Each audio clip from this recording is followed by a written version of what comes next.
Hi, everybody. This is Dave Thomas Rocker. Welcome back to my spiritual journey. Haven't made any videos here in a while, but I don't seem to be getting a lot of traffic anyway. But anyway, today I'm just going to talk about myself a little bit. And by the way, I have this book called My Spiritual Journey. It's available on Amazon. And my first video, I said it was $40 paperback, 20 Kindle. I lowered the price. It's just 30 paperback, 15 Kindle. And I think it's a good book. I think you guys will enjoy it and get something out of it if you decide to buy it. So please do so. Anyway, I just want to talk a little bit about myself because you guys probably don't even know who I am. And by the way, this isn't my real name. It's my pen name. I don't want to say what my real name is here. I want to kind of be anonymous. But yeah, I will be known as Dave Thomas Rocker if you guys decide to buy my book and want to interact with me. That's a good name you guys can use for me. But anyway, I just want to say a little bit about myself. I don't want to go into my whole life history, but I was born in 1962 in Ann Arbor, Michigan. My parents are both doctors. They've been doctors all my life. Very successful doctors. They wanted me to be a doctor too, but I was never interested in medicine. I've always been a math prodigy. I learned math from as long ago as I can remember. I learned to count when I was like probably one, and the one of the first things I remember was like yelling out the street address of our house in Ann Arbor when I was like 2, 3 years old. And I don't know. I mean, you know, I was a math genius, but I wasn't really encouraged in math, even by my parents. And actually, I don't want to get into my childhood too much, but it was hell. I mean, I wouldn't wish my childhood on anybody else in the world. It was pretty horrible. I got picked on by just about everybody when I was a kid. I didn't have any friends growing up. I had Asperger's syndrome. My mom, even though she's a psychiatrist, she didn't know what that was. Nobody did at the time. It was not a diagnosed condition. But, I couldn't really communicate naturally with other people. And I was kind of, reverted into my own daydream world, mostly concerning math and numbers. And I just wanted to escape from the real world because it was pretty horrible to me. And it was like that for most of my childhood, even into my teens. Teens were bad too. I stopped getting picked on in high school, but then I got interested in girls, but I had no idea how to get a girlfriend. And I was a hermit, throughout my teens, even into my 20s. College was better. I went to the University of Michigan, which is where I was born. And that was probably the first time in my life I was really happy. I had friends in Michigan, my first friends I've ever made. And I had my first girlfriend too. And I think it was a good thing I had a girlfriend at Michigan because if I hadn't, I think I wouldn't be here today. I probably would have committed suicide by about age 30. I was that desperate. And, after meeting her, her name was Nancy, by the way.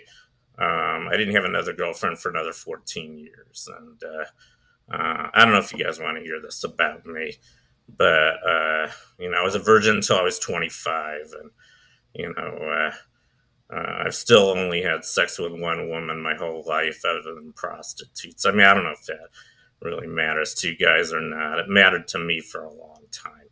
I had two terrible, um, you know, uh, um, uh, periods of depression in my life. First one, I was in my teens. Second one, I was in my 20s. I didn't see much reason to go on.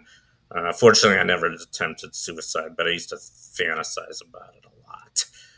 And gradually, I got my life together by my 30s. It wasn't easy, but my 30s were pretty good. I ended up getting a PhD in math from UC Berkeley.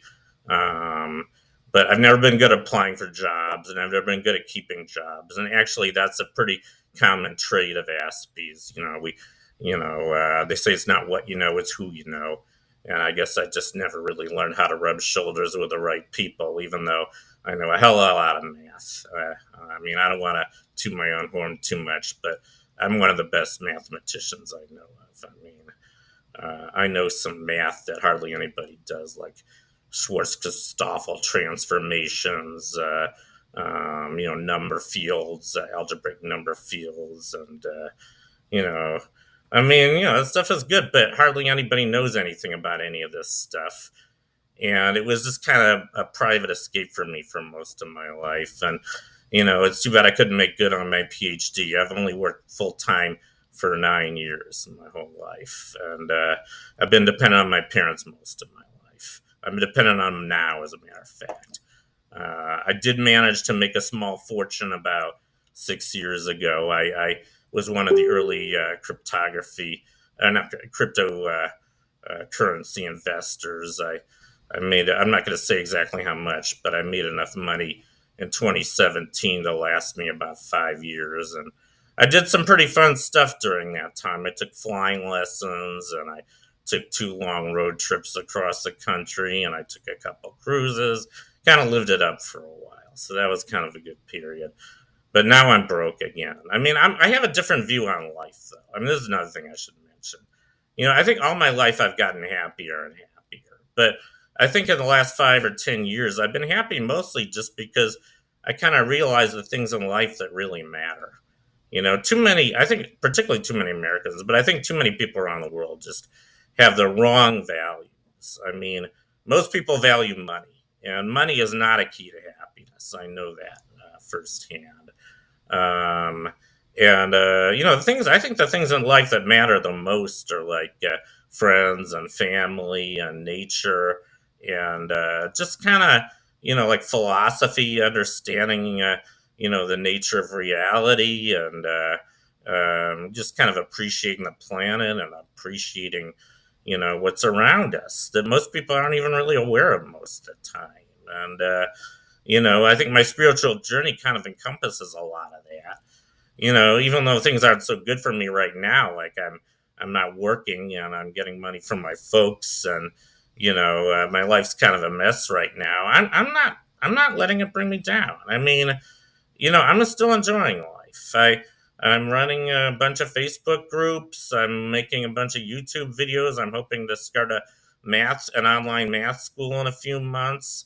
I kind of feel like I'm on the verge of something pretty great. I am 61 years old. It's too bad it's taken me this long to figure all this out. But I'm not giving up on life. I mean, life is too precious. And one thing I've learned about depression too is that I know a lot of people who are depressed, and there's no good reason to be depressed. I mean, I found that happiness is much more a function of your attitude than your circumstances. And for most depressed people I know, things aren't that bad. I mean, you have to have a strong spirit, and some people don't let things get them down. Like even a lot of the Holocaust victims. I mean, that was probably the worst suffering just about anybody in history has ever experienced, was being in the concentration camps in Nazi Germany. But some of them got through due to a strong spirit, and if you can get through that, I haven't been through anything, even probably 1,000th as bad as that. I can get through whatever comes my way in this life. And, I also believe in karma and reincarnation. I don't think death is the end. Most Jews seem to think that. But, I think it's too depressing. I mean, what's the point, I explain in my book a lot about, my views on reincarnation and why I think this isn't our only life. Part of the reason I came to that conclusion was through what I learned about science.